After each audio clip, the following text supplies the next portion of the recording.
একটা গল্প শোনো। ১৯৮৭ সালের কথা। কলকাতার পুরনো চাঁদনি মার্কেটে এক যুবক ৫০ টাকায় কিনেছিল একটা কাঠের মূর্তি। ঠিক ২৪ ঘন্টা পর ওই যুবকের লাশ পাওয়া গেল ঘরে। ডাক্তার বলল হার্ট অ্যাটাক, কিন্তু পুলিশ নোটিস করল ওর মুখে জমে আছে এক অদ্ভুত আতঙ্ক, আর হাতের মুঠোয় পাওয়া গেল মূর্তির একটা টুকরো।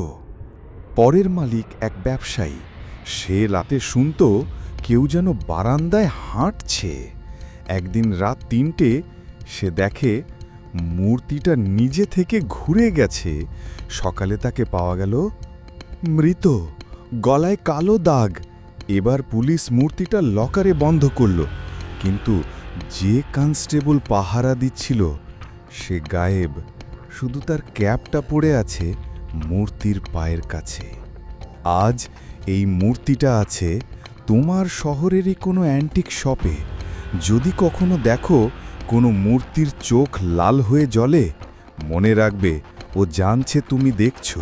না, পিছনে তাকিও না, এখনই।